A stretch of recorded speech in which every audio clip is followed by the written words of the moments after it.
dois encontros, a gente falou um pouquinho sobre os aspirantes, então algumas características que são marcantes desse grupo. Aí, na semana passada, a gente falou sobre os discípulos em provas, ou probatórios ou probacionários, e agora a gente vai falar desse que é chamado de o oitavo grupo, que ele abrange ou inclui os discípulos que são aceitos e também aqueles discípulos que são chamados de consagrados. O termo em inglês é pledged, que significa mais ou menos isso.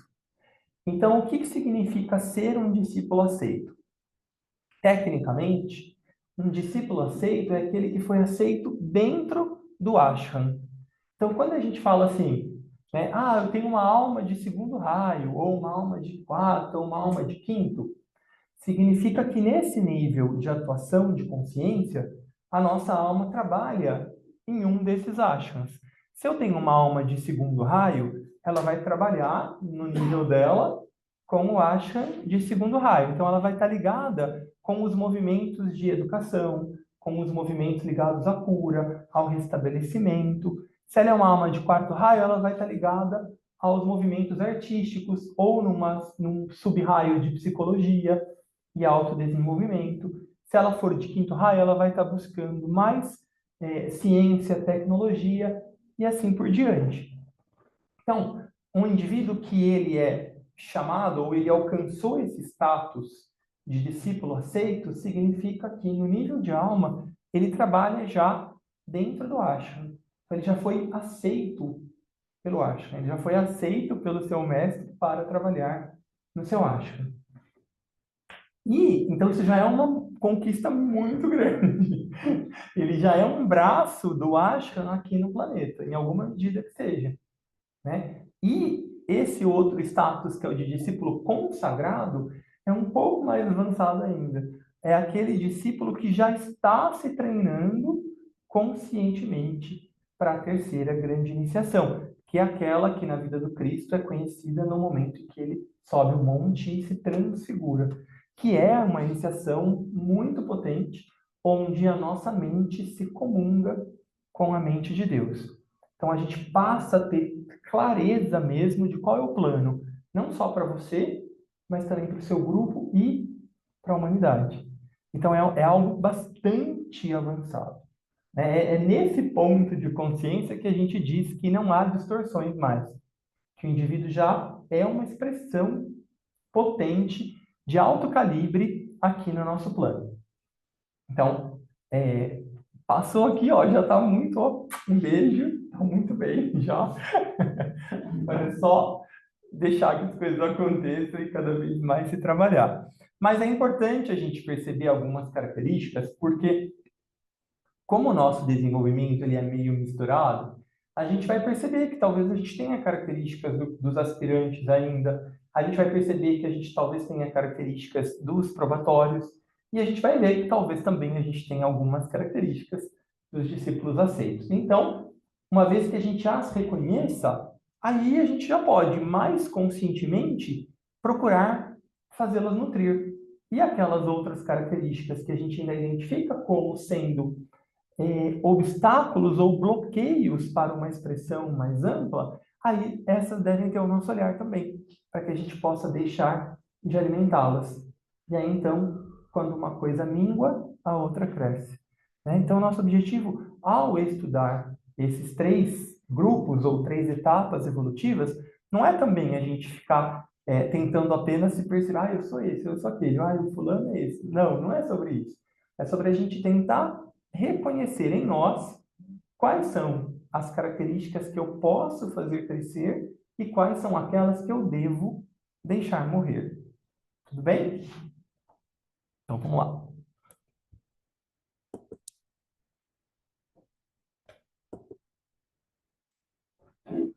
Então, alguns pontos principais que já foram alcançados por esse grupo 8.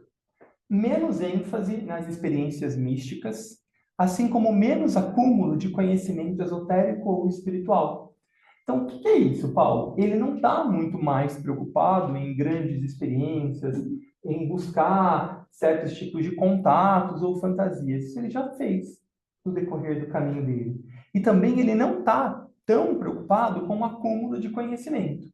O que ele quer agora é tentar utilizar o que ele tem e colocar em prática.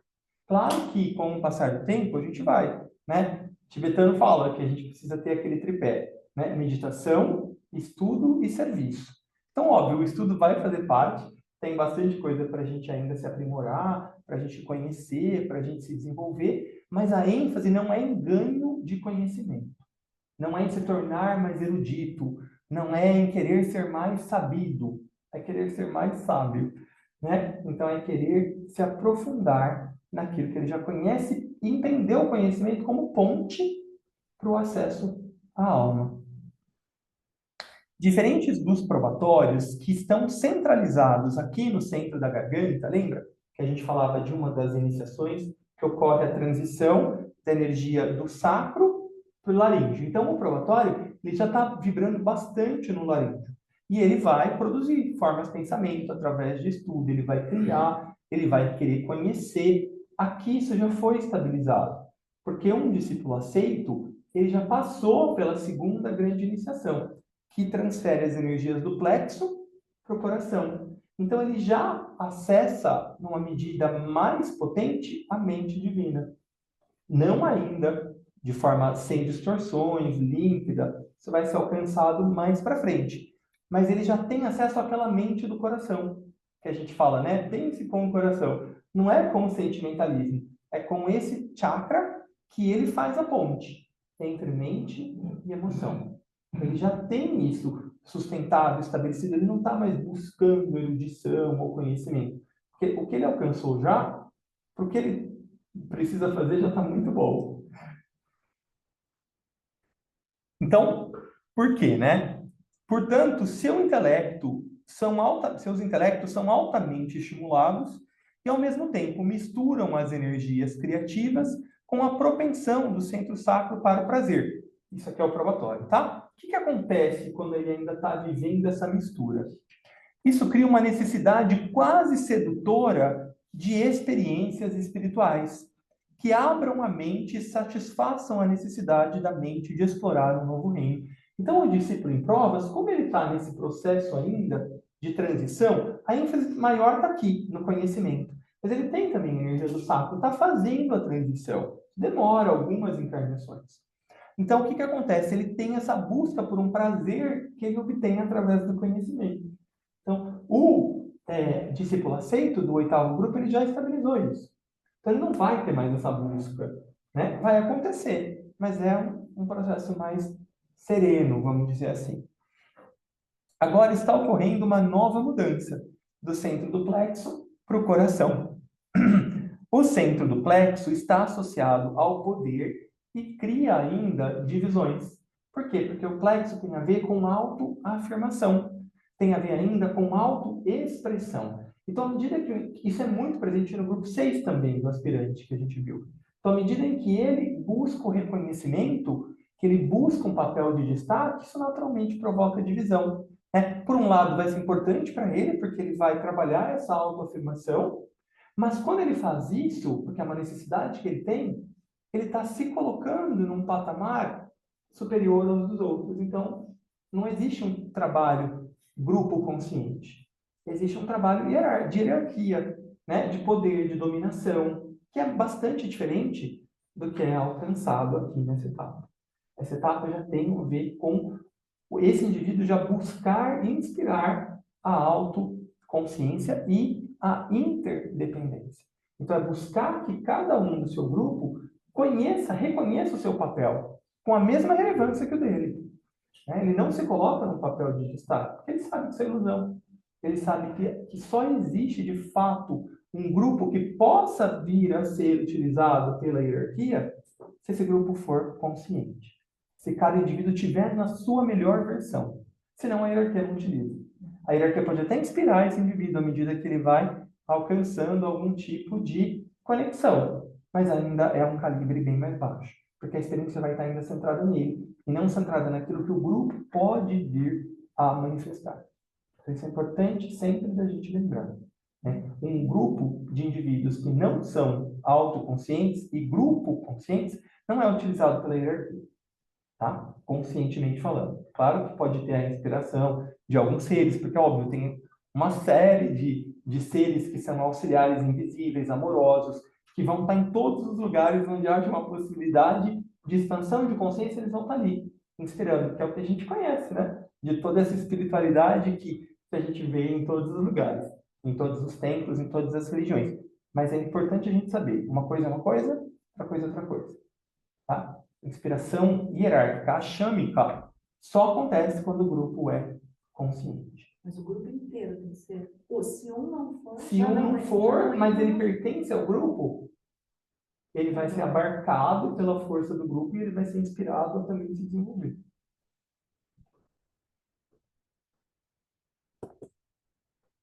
À medida que a energia muda do plexo para o cardíaco, a necessidade de dividir e conquistar, que é encontrada até mesmo em muitos grupos espirituais, especialmente quanto às suas experiências ou à sua compreensão intelectual, diminui e nasce uma vontade de ser mais inclusivo. Então, também é muito comum que a gente, em alguma medida, esteja experienciando essa troca, né? Não adianta, é óbvio que a gente tem que se mirar naquele que é o exemplo ideal, mas também é importante a gente perceber o quanto que a gente está nesse caminho. Talvez a gente tenha momentos de divisão. E aí a gente precisa perceber, opa, né? Estamos dividindo, não estamos incluindo. Então isso tem a ver com o nosso tipo de trabalho. Vamos pensar no nosso grupo, tem a ver com isso. À medida que a gente vai reconhecendo grupos irmãos, a gente está sendo mais inclusivo. À medida que a gente vai percebendo que talvez haja outros grupos que não são irmãos no sentido de mesmo propósito, mas estão cumprindo um papel, aí também é nosso dever incluir, né? Talvez não do mesmo jeito que a gente trabalha, aí está tudo bem que seja assim. Mas é importante que a gente desenvolva um olhar inclusivo, no sentido de que cada coisa que existe está cumprindo o seu papel dentro do plano. E óbvio, aí a gente vai procurar se fortalecer e se conectar com aqueles que estão num propósito mais parecido com o nosso. Porque vão falar a mesma linguagem, porque vão ter o mesmo olhar, né? Mas é importante a gente tentar ampliar e ter uma visão todo includente.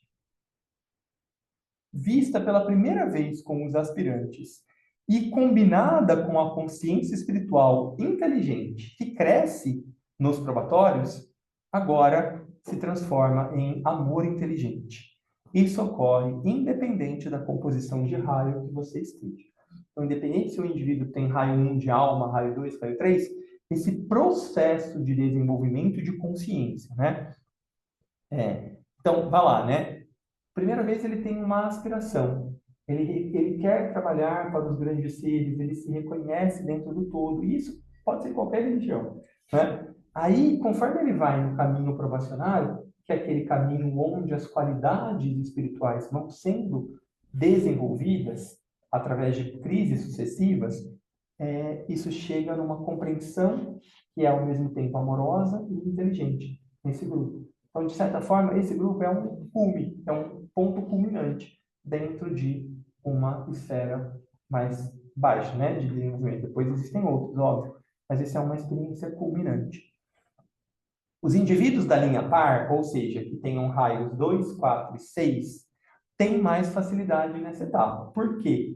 Porque está transferindo do plexo para o coração. E o coração se a gente pensar em chakra, né, é um chakra 2, é um chakra de amor, sabedoria, o coração. Então, quem trabalha como alma 2, 4 e 6 tem mais facilidade nessa etapa, porque vai estar um pouco mais familiarizado com o modus operandi, com a transição, né? Vai ser um pouco mais fácil. Mas, né, quando a gente chega no grupo 9, que é o grupo dos iniciados, né, de terceira iniciação, aí aqueles de linha ímpar têm mais facilidade.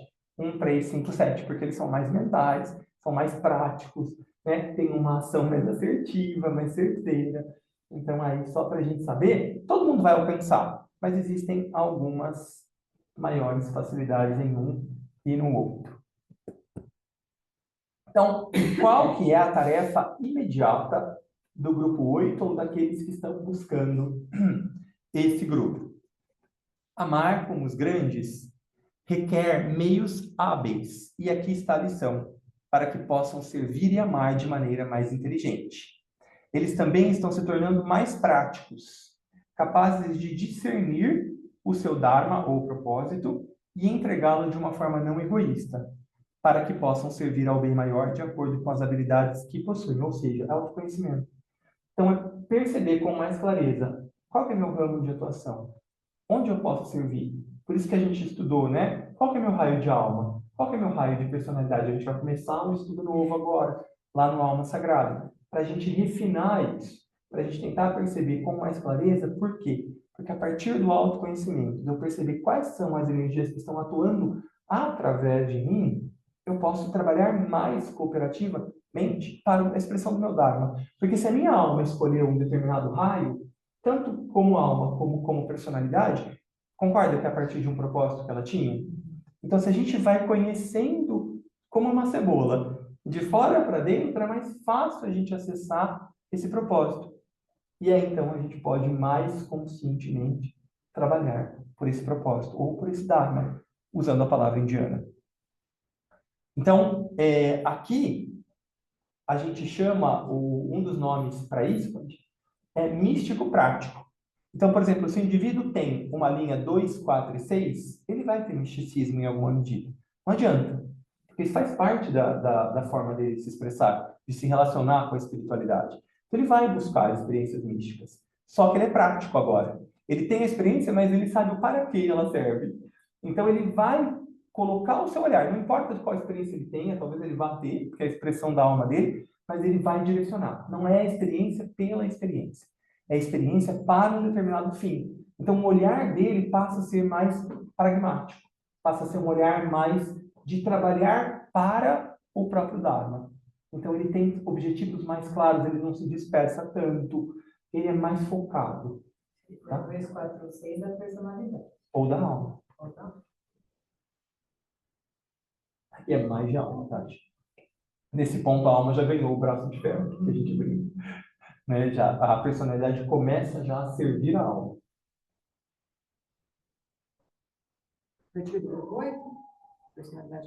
No grupo 7, a gente brinca, né? Não tem essa luta, claro, mas é que são energias que cada uma quer a sua própria expressão. Então não é uma coisa do mal contra o bem, não é isso. Mas dentro de nós, as energias de personalidade que foram nutridas e fortalecidas por diversas encarnações, elas ainda estão presentes. Então o grupo 7 é um pouco para ver quem é quem no contexto. Aqui não, aqui já foi. Removendo o glamour, então, tirando as ilusões, né?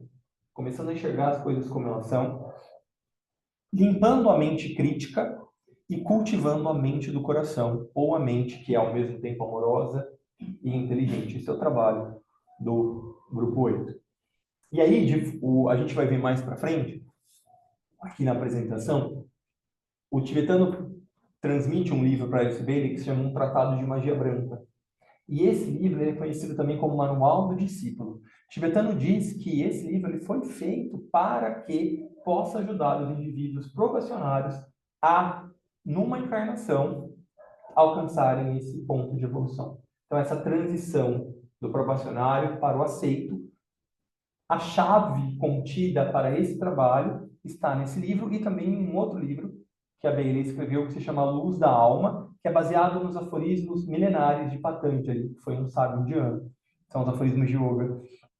Então, esses dois livros, eles são aqueles que fornecem a base para que o indivíduo probacionário possa alcançar em uma encarnação esse status. Então, e o Roberto Assagioli, o que ele faz? Quando ele cria o caderno de meditação criativa, que é o que a gente estuda de terça e de manhã, a tarefa que o mestre tibetano dá para ele é sintetizar esse livro, o Tratado de Magia Branca, nesse programa de 3 anos. E aí a gente vê, principalmente no terceiro ano, que é o que a gente está estudando agora, é especificamente sobre glamoures. Então, essa etapa aqui, né, de remover os glamoures, ela é muito fortalecida. A gente tem muito subsídio com esse terceiro ano do caderno de meditação criativa. Então, eu aconselho quem puder, quem tiver tempo, as nossas reuniões duram meia hora, são super rápidas. assistam, porque são chaves, assim, de forma muito simples, que o Sagioli traz para a gente ir removendo esses glamours e conseguindo ter uma visão mais lúcida, mais clara, que é um marco do discípulo que é aceito, que alcançou esse ponto. Lembre-se que uma das regras, a gente viu, né, na regra 7, era aprender o uso correto da fala, sintaxe, gramática, saber transmitir corretamente o que queremos, para que o conhecimento evoque a verdade e não crie mais distorções ou glamours. Então, isso é muito importante nesse ponto, é a gente tentar se ater, né, aos ensinamentos. Então, é claro que a gente vai dar as nossas visões, a gente vai fazer as nossas adaptações, mas a gente precisa ser fiel aos ensinamentos, porque esse glamour de dar o seu próprio tom, de dar a sua própria nota, de fazer do seu próprio jeito, tudo bem, é importante num dado momento, porque vai exercitar a criatividade, vai exercitar a autonomia, mas num outro momento a gente precisa recuar dele para que o que a gente transmite evoque, né, como ele disse aqui, né, evoque a verdade. Então a gente precisa pensar muito de o que eu estou transmitindo, está evocando uma verdade ou está criando um tipo de glamour, está criando uma dependência para mim? Vamos pensar, porque eu vou me colocar nesse lugar só porque sou eu que estou transmitindo. Então, o que eu quero transmitir para vocês? Eu quero que evoque em vocês uma conexão com o sua alma, seu Cristo pessoal, ou eu quero que vocês fiquem, nossa, como o Paulinho sabe das coisas. Nossa, agora a gente está num grupo escolhido. Tem muito disso. Então, é importante a gente pensar nisso, né? O que a gente transmite deve ser um instrumento de liberação, de autoconsciência. Isso tem que estar presente aqui nesse grupo. Queremos que as nossas palavras sejam sábias e criem conexão e não divisão. Esse é um novo nível na forma de serviço para aqueles que são especialmente comprometidos. O discípulo aceito está a aprender o que o discípulo consagrado já está comprometido a fazer. Ajudamos as pessoas a se sentirem conectadas. Então, isso é o processo de aprendizado do discípulo aceito. O consagrado já domina isso, por isso que ele está pronto já para um outro passo. Mas se a gente conseguir aí se esforçar para isso, ó, já estamos bem. Por isso que às vezes eu sou meio chato quando eu falo sobre canalizações, essas coisas. Porque para uma canalização ser de fato a châmica daquele mestre, o indivíduo precisa já ter passado por aquela iniciação de mente a mente, que é a terceira. E a gente vai ver aqui que na época que esses livros foram passados, o tibetano passa para o grupo que existem 400 consagrados no mundo. Imagina iniciado, que é mais. O funil já se estreita. Claro que hoje é outro tempo, né? Já passaram quase 80 anos. A tendência é que tem um número maior. A população mundial era de 2 bilhões, agora a gente já tem 8, 4 vezes mais, né? Mas, assim, o que eu quero dizer? Determinadas canalizações, elas trazem um olhar vocês são especiais, vocês estão aqui, meu grupo de discípulos, e isso gera separatividade.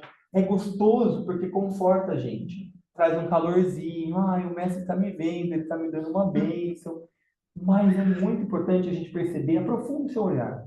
Se aquilo que está escrito também traz divisão, também te coloca num lugar separado do outro, melhor que o outro, então já liga a sua red flag aí, que não está legal. Não é de uma fonte de puro amor, de pura consciência. Não é que é ruim, não é que é do diabo, não é que... Entendeu? Está todo mundo tentando fazer o bem, está todo mundo se esforçando. Também é nosso papel incluir todos esses grupos. Mas é importante a gente discernir, a gente desenvolver esse olhar lúcido. De novo, não para a gente se colocar num lugar maior, não para a gente achar que a gente faz um trabalho melhor, sem ilusão. Isso já é uma ilusão, mas é importante a gente refinar o nosso olhar no sentido de está provocando divisão ou união? Sempre pensem nisso. Quando vocês forem ler algum tipo de texto, esse texto provoca em mim e para as outras pessoas divisão ou união? Se provocar divisão, não é de fato espiritual. Se provocar união e integração, não importa se foi do Dalai Lama, se foi do Papa Francisco, se foi no terreiro de Umbanda, não importa. Aquilo que é de fato espiritual, no nível que estiver, vai evocar verdade, união, autonomia, Isso que eu sempre procuro falar, para a gente ter esse olhar atento. Porque tem muita ilusão, tem muita distorção nesse meio. Então a gente precisa saber. Observa, não sou eu que vou falar, né? É cada um que vai perceber, que vai analisar e o que fizer sentido para a gente. Quantas vezes a gente precisa dar certas voltas, tomar certos tombos e depois retomar? Tá tudo bem também. Mas o quanto mais a gente refinar o nosso olhar, tanto melhor. Sempre traz algo novo, né? Uma ideia. Uma ideia perfeita. Uma ideia. Importante a gente lembrar, né? Quando eu falei do ashram, é um discípulo aceita um ashram. O que é o ashram? É um lugar especial, sagrado? É também, mas não é isso que a gente está falando. O ashram é um núcleo de ideias. Então, lembra que eu falei do segundo raio, que é especialmente da educação, mas é de outras coisas também? Então, se eu estou acessando esse ashram, esse tema vai ter que ser interessante para mim. E ele vai promover em mim alguma faceta nova que vai caber a mim implementar no mundo, ou ao meu grupo, ou aonde eu estou inserido. Isso é o ashram, porque o ashram trabalha para quê? Para a exteriorização da hierarquia, para manifestar o céu, se a gente quiser dizer assim, usando uma linguagem mais católica, o céu na terra. O trabalho do ashram é esse. O trabalho da hierarquia é o tempo todo fazer cumprir o plano divino. Então ele vai trabalhar através de quem? Através da sua ponta encarnada. Para a gente que está aqui, uma ponta encarnada, tem várias outras pontas que estão ali, dando suporte do outro lado. E esse movimento, ele é cíclico. Quem está aqui está lá, depois quem está lá vem para cá, e quem estava aqui vai ajudar lá. Por quê? Porque é um processo de continuidade para expressão de ideias. Sempre é isso. Não é nada, eu tem os nomes indianos, né? Tem um que chama Chela no coração do mestre. Daí a gente pode fantasiar que a gente vai ficar lá, né, dentro do coração da aura do Buda. Não é isso, né? É a gente trazer, pelo contrário, é trabalho. É a gente vislumbrar, tentar perceber, reconhecer e manifestar. Então, o nosso papel é esse. É manifestar novas ideias aqui no nosso planeta. Para isso que a gente vive, de fato. Então, é importante lembrar que mesmo agnósticos ou ateus podem ter um coração cheio de amor e levar uma vida de serviço de maneira sincera e livre de glamour. Os livros de Bailey dizem que a marca registrada do discípulo é identificar-se, tanto com a parte como com o todo. Olha que bonito, né? Se a gente começar a ter, eu anotei essa frase que eu estava fazendo o trabalho na minha geladeira, identificar-se com a parte com o todo, porque é um pouco difícil, tem umas partes que eu... Mas vamos lá. Então essa é algo que a gente deve se esforçar, né? E aí ela continua, né? Conforme parecer necessário em qualquer momento específico. Então, qualquer momento que eu estou vivendo, se eu perceber que eu posso ali me identificar com aquela parte, me identificar com tudo, isso é meu dever. Tal atitude envolve ter uma varredura abrangente de amor, o que leva à inclusão. Uma das coisas mais necessárias para todo discípulo é aplicar o ensinamento dado. Então, por isso que ele é chamado de um místico prático, né? Porque ele tem que aplicar o ensinamento e promover e aumentar o seu serviço mundial, tornando assim prático o conhecimento que foi transmitido e o estímulo a que foram submetidos. Por que esse estímulo? Cada vez que eu me contato com a minha alma, seja na minha meditação individual, na meditação do grupo, o que acontece? A minha alma está provocando um estímulo na minha mente, no meu emocional, no meu corpo. É para isso que serve a meditação. Criar uma ponte para a alma promover uma possibilidade, de inspirar. Então, a meditação serve basicamente para isso. Eu abro a porta e crio um receptáculo para que essa impressão possa promover um impacto em mim. Se for tanto consciente, muito melhor. Né? Muitas vezes não é ainda, mas ainda assim aquele contato foi feito. Em algum momento isso vai aparecer, florescer, porque a causa aconteceu. O momento causal aconteceu. Para isso que a gente trabalha. Por isso que a gente trabalha tanto por VESAP, né? Que é o momento maior, mais oportuno desse contato acontecer. Então, por mais que não aconteça nada naquele momento para a gente, mas se a porta foi aberta ali, ao longo do ano isso vai se desenrolar. porque o momento causal aconteceu ali. Então, por isso que é importante o hábito da meditação, porque eu crio, abro a porta, abro espaço. E aí, uma hora, isso vai se desenrolar. Eu acho que eu vou parar por aqui, por causa do nosso tempo. Então, só vou terminar esse slide. Eles querem, o discípulo aceito, causar um impacto e servir o maior número possível de pessoas através da inclusividade. Eles não estão preocupados apenas com suas ideias ou projetos sociais, que muitas vezes bloqueiam a integração do grupo, e já foi vivida previamente. Ele já teve essa fase, em que ele precisou reforçar aquilo que ele queria, expressar, criou um plano, fez, ele já viveu. Agora não, agora ele sabe que ele tem que canalizar a energia dele para o grupo. Porque quem serve é o grupo, não é ele. Então, vou marcar aqui que a gente parou no slide 8. Pessoal de casa, tudo bem? Tudo. Obrigado, pessoal daqui. Algum comentário, Tudo. alguma dúvida? O que você chama de parte? Cada indivíduo. Cada Cada indivíduo. indivíduo. Pode ser um grupo. Os dois. Ah, tá. Uma coisa e a outra. Eu estava pensando, você falou, alguém transmite uma ideia e alguém está dentro ou não dessa ideia. Então, por exemplo, os médicos que sejam aqui, o cara do Diego, ele tinha uma iniciação com surdos, vários. Aí, de repente, montou um grupo lá na frente. Mas ele se encheu do grupo. Então, a pergunta aqui é, o grupo pode estar gerando um conflito com o mestre, no sentido de exaltar a personalidade do mestre, mesmo que ele não queira. É bem comum, aliás. E é uma prova que as pessoas oferecem para o líder, o focalizador, sem que elas percebam. Porque, óbvio, a intenção não é essa. Né? A intenção é de admiração, é de carinho, muitas vezes.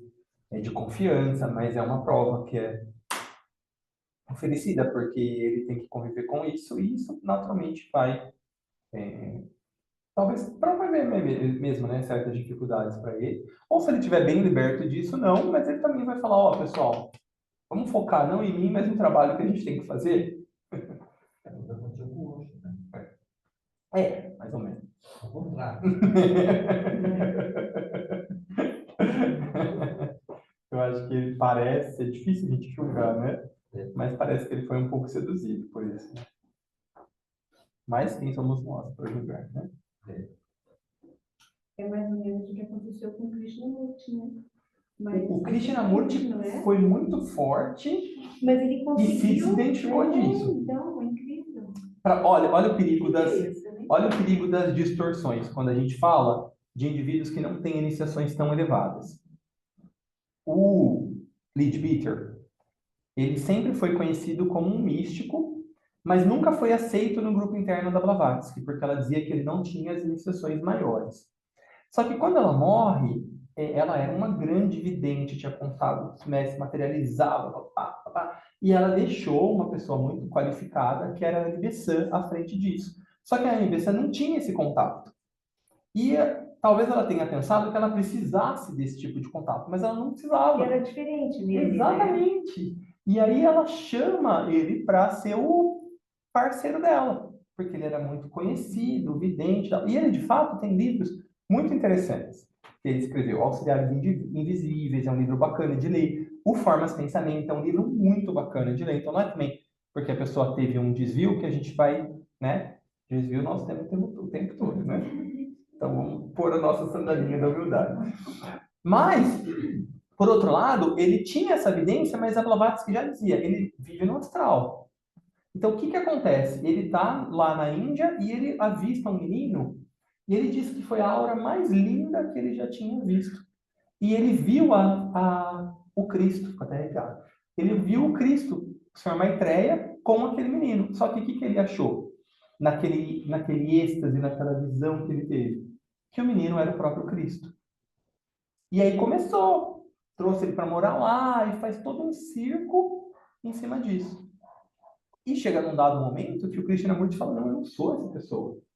Estou aqui, eu tenho o meu trabalho e tal. E aí ele faz um trabalho incrível. Os livros do Krishnamurti são muito lindos.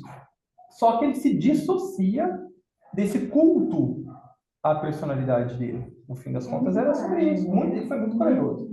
Porque ele era um menino pobre, que estava no meio do luxo, no meio. Ele poderia facilmente ter sido seduzido por isso. Ele não foi.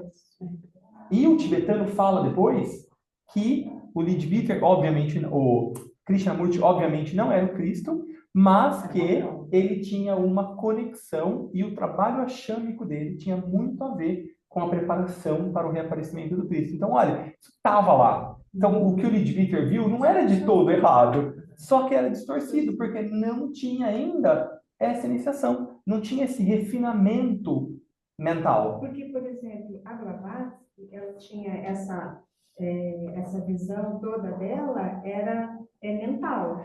Era de alma já, porque a Blavatsky já era uma E rádio. o Krishnamurti não, o Nibbida era Emocional, exatamente. Então, assim, é a mesma coisa. Só que numa ó, tá até escrito ali na palestra do Wagner, é o segundo princípio, que é a lei das correspondências. Ela estava numa volta mais elevada da espiral. Liberta já, uma rádio está livre dessas coisas. Como é fácil confundir. Se distorcer, mas com certeza. Então, por isso que assim, não é que quando a gente fala uma coisa assim, não é que não é confiável. Onde tem fumaça, tem fogo. Mas o jeito que a pessoa percebe ainda carece de um refinamento. O engano dele pode não ter sido intencional. Com certeza não foi. Com certeza não foi. Foi aspiracional, com certeza. Existia política.